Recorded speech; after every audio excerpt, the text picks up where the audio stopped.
आओ बच्चों, आज हम पढ़ते हैं पाठ 17 अब्राहम लिंकन। महापुरुष किसी एक राष्ट्र अथवा जाति के नहीं होते, वे संपूर्ण धरती के होते हैं और संपूर्ण धरती उनकी उनका जीवन संपूर्ण मानव जाति के लिए होता है। अब्राहम लिंकन ऐसे ही महापुरुष थे। अब्राहम लिंकन का जन्म 1809 में अमेरिका के केंटकी राज्य के एक छोटे से गांव में हुआ था। उनके पिता टॉमस लिंकन एक अत्यंत निर्धन कृषक थे। उनकी आर्थिक स्थिति अच्छी नहीं थी। रहने को निर्जन और घने जंगलों से घिरे स्थान में एक झोपड़ा था और खाने को रूखा सूखा भोजन। 8 वर्ष की आयु में ही अब्राहम लकड़ी काटने के काम में अपने पिता की सहायता करते थे। आसपास कोई स्कूल ना था। पढ़ने लिखने की कोई और सुविधा नहीं थी, इसलिए पढ़ने का शौक होते हुए भी अब्राहम की पढ़ाई की कोई व्यवस्था न हो पाई। 9 वर्ष की अल्पायु में ही अब्राहम को अपनी माता का स्नेह न मिल पाया। पिता ने दूसरा विवाह कर लिया। विमाताओं के स्वभाव के विपरीत अब्राहम को अपनी इस नई माँ से अपनी माँ के समान ही स्नेह, ममता एवं दुलार मिला। सौतेली माँ ने अब्राहम को पढ़ाई के लिए प्रेरित किया तथा इस कार्य में भी स्वयं भी सहायता की। निर्धनता के कारण पुस्तकें खरीदने के लिए पैसे नहीं थे, परंतु अब्राहम का दृढ़ संकल्प उनके पढ़ाई लिखाई के मार्ग में व्यवधान नहीं डाल पाया। वह दूर दूर तक पैदल जाकर अपने मित्रों से किताबें मांगकर और पढ़कर लौटा देते थे। 15 वर्ष की आयु में अब्राहम ने स्कूल जाना प्रारंभ किया। एक बार उन्होंने एक पुस्तक पढ़ी जिसमें अमेरिका के राष्ट्रपति जॉर्ज वॉशिंगटन की जीवनी थी।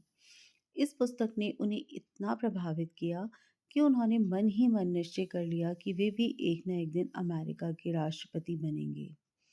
जीविकोपार्जन के लिए लिंकन को कठोर परिश्रम करना पड़ता था। वह कठोर परिश्रम करके अपने पिताजी की सहायता किया करते थे। लिंकन का शरीर अत्यंत हष्ट-पुष्ट था। वह अकेले ही 3 व्यक्तियों के बराबर काम करते थे। धीरे धीरे वह अच्छे वक्ता भी बन गए।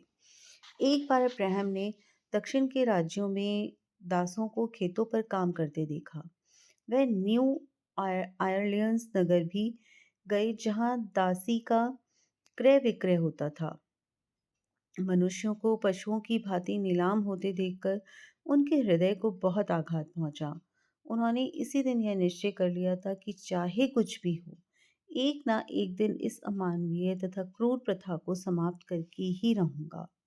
पढ़ाई लिखाई चलती रही और लिंकन एक वकील बन गए। वकालत के काम ने उन्हें बहुत प्रसिद्धि दिलाई, क्योंकि ये बहुत ईमानदारी से मुकदमे लड़ते थे तथा झूठे मुकदमे नहीं लड़ते थे।